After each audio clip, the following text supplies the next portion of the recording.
Hello. Um, I am going to read you um, my book I've written. It's not yet published. I'm working on that, but I thought I'd share with you a few chapters. And if you want more, you can let me know. Here we go. So it's called Sophie's Adventure to Love. And I'm going to start with chapter 1, obviously. Here we go. Chapter 1, Sophie's Intervention. Stop! Stop! My voice rang through the auditorium of the theatre. For the love of... I groaned. I slumped into the seat in row A of the stalls, and my fingers went to my temples trying to rub away the stubborn headache. The huge theatre was so hot now, making the pounding so much more irritating. We were going round and round in circles. All the actors on stage were tired, wired, and wound so tight like a coiled spring. Breaking point was about to explode at any moment. Oh, let's just wrap up for tonight, I yelled up at the actors. It's 9:45 and I don't know about you, but I'm bloody exhausted and my head feels like it's going to explode. Darcy O'Sullivan, all 5 feet 11 and a half inches of the sexiest masculinity on the planet. Black as night hair that was slightly long on top, dark green glistening pools for eyes, and a stunning chiselled jaw you almost thought you could cut yourself on. Shaded his eyes from the stage lights and focused down at me.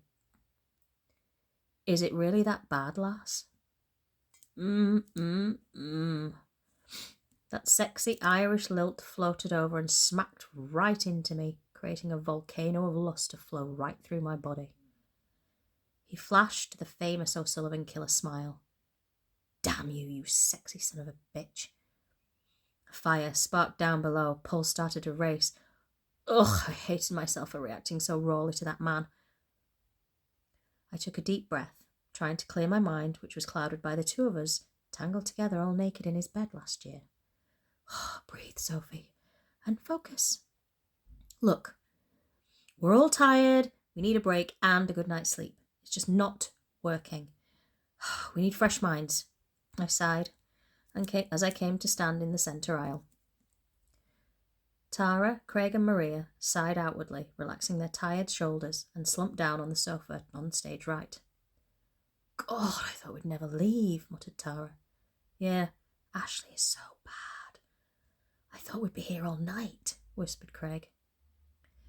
Darcy grinned mischievously, overhearing their comments, and said, So, if we're finished, who's up for a drink in the bar? For God's sake, Darcy, I thought, and I noticed the eyes of the actors as they glazed over at him. They had lit up, especially the girls. I knew exactly how they felt, imagining spending extra hours with the sexiest man alive, an extremely famous Irish actor that was glowing charisma and oozing sexiness out of every pore. I need one after this bloody train wreck, muttered Maria to the guys sat next to her. Henry and Simon grinned at the idea of a drink after another disastrous rehearsal. Know what you mean, winked Simon at her. Uh-huh. Came a small cough from stage left.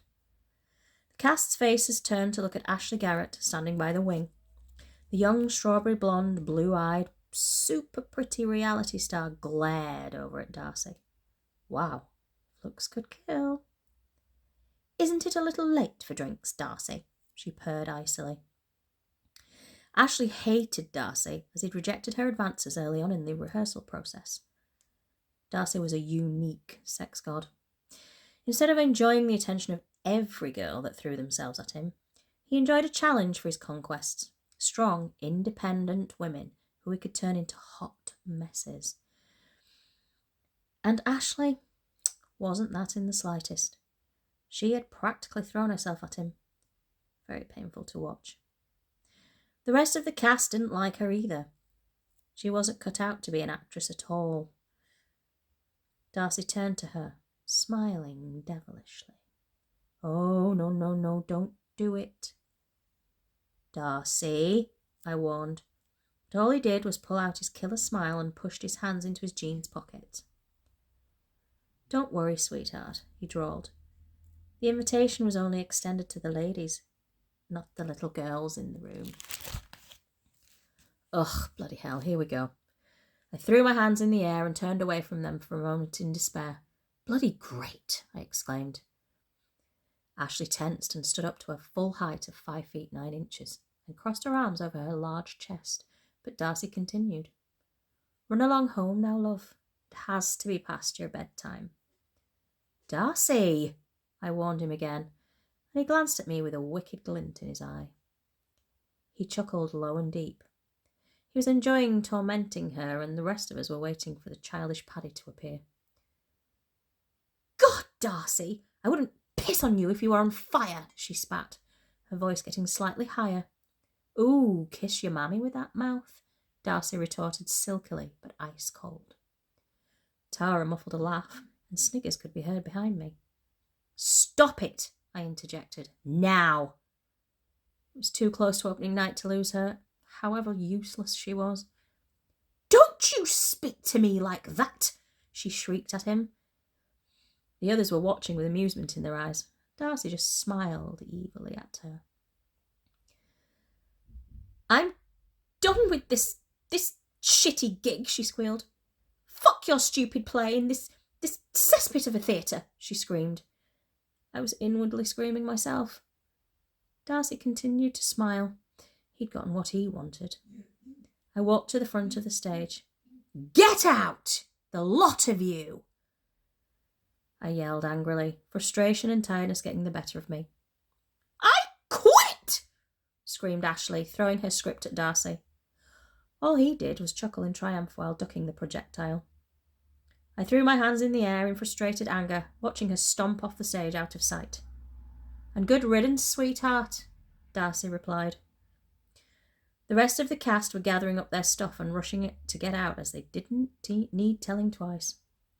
I'd lost my temper many times, and jobs had gotten lost in the aftermath, because I did not tolerate fools lightly when my name was involved. My work was my life, and if anything came in the way of that, bar humbug. See you tomorrow, called Tara as she and Craig left the stage, grabbing their coats. Yes, make it 10 a.m. tomorrow, I answered, rubbing my shoulders, trying to get rid of the day's tension. Who's going to replace her? It will be sorted. See you all tomorrow, I replied. As the rest of the cast vanished, Darcy moved languidly like a panther on the hunt down the steps on stage right, heading right for me. I turned away from him to press my fingers back into my temples to try and relieve my headache. He came up behind me and began to rub my shoulders. Breathe, lass. His low, sexy Irish voice oozed from him like molten lava into my ear, making me catch my breath for a moment. Oh, dear God, that was hot but extremely dangerous. Don't bloody start, Darcy, I whispered through clenched teeth. You're going to give yourself a coronary, gorgeous, he whispered back into my hair. Stay calm, Sophie. Breathe, girl. His hands worked my muscles and it felt delicious. I closed my eyes briefly and relaxed a little, my skin beginning to tingle with pleasure. Shit, snap out of it, lady. God, I hated my body for reacting to him like a moth to a flame. My heart started to race and I could feel the heat rising within me. And I hated that he knew exactly what effect he had on me and how to push my buttons in just the right order. Darcy, I said, stepping away from his hands, putting a little distance between us. I turned to face him and he had a wicked grin on his face. Why did you have to do that? It just makes my job that much bloody harder now, I snapped. Darcy leaned against the stage, crossing his arms lazily, his eyes boring into my very soul, making me heat up instantly. She can't act her way out of a paper-fecking bag, he drawled. I did you a favour, lass. I didn't need a favour. You are right on the acting front, I continued. Darcy grinned at me and winked. Those green eyes were staring into me, and I had to force myself to turn away from his hypnotic gaze. "You're welcome, lass," he drawled. "I could have handled it. It could have been handled better. But you just had to go and upset her, didn't you?" I said. "She can't understand a simple fecking entrance cue. You think she'd get subtlety?" he replied. I threw my head up to the ceiling and my hands followed in frustration. But that's when he struck, like a cheetah and pouncing on his prey. He grabbed my waist and pulled me into his hard, muscular chest. My hands flew to his shoulders, trying to free myself. "Darcy, get—" But I couldn't finish my sentence as his lips hit mine hungrily. My body responded immediately, the heat and aching begging him to touch me. He held me tightly in his strong, vice-like grip, his hips flush against mine. I could feel my heart racing and the heat boiling up between my thighs, and I tried to wriggle and get free, but that just made him groan, and I felt his arousal growing. Suddenly, he released me and focused his dark green eyes on my flushed cheeks and my breathlessness. "What about a guilt-free feck, gorgeous?" he whispered. "Such a good way to de-stress. You could even spank me for being a naughty boy if you fancied." "What?" I glared at him, even though my loins were screaming, "Hell yeah!" I yanked myself from his arms. "Don't be disgusting, Darcy," I exclaimed. "Just a thought," he winked. "Remember how naughty you could be, Sophie lass." God, I felt my cheeks reddening. Memories. "You know where I am if you change your mind, lass." He slapped me on my butt lightly and then turned and strode up the aisle to the exit. As soon as he disappeared, I exhaled. I took a few deep breaths, trying to slow my racing heart. Bloody hell, he knew exactly what he was doing.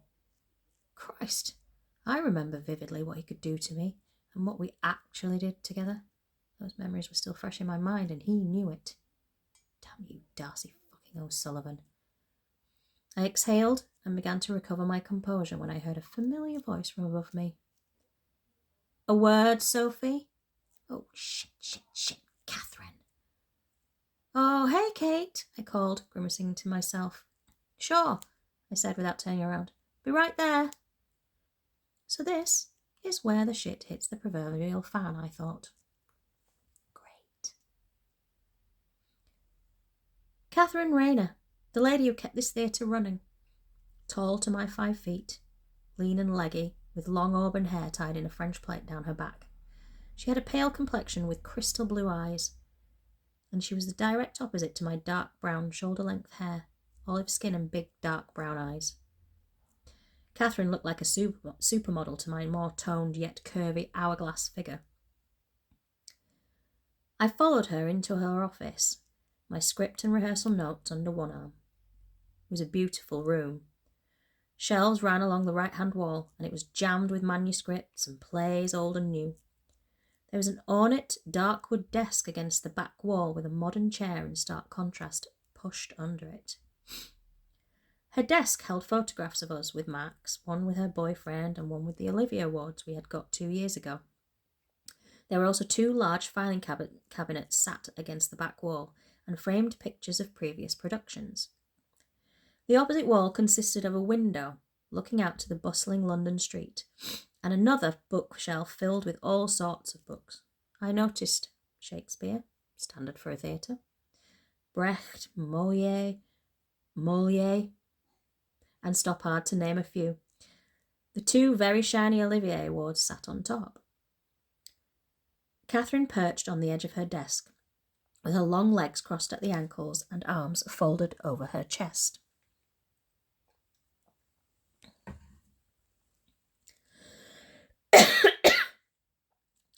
I hovered close to the door.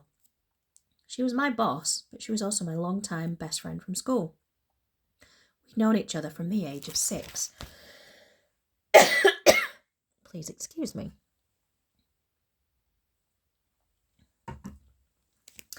She smiled at me, and I felt a knot growing in the pit of my stomach because I couldn't read her tonight. I must be losing my edge, I thought. Bloody hell. So she opened with, "The mayor's daughter quit." "No, God, Kate, she's so bad," I exhaled loudly. We had to do the same scene 7 times because she couldn't remember her bloody entrance cue.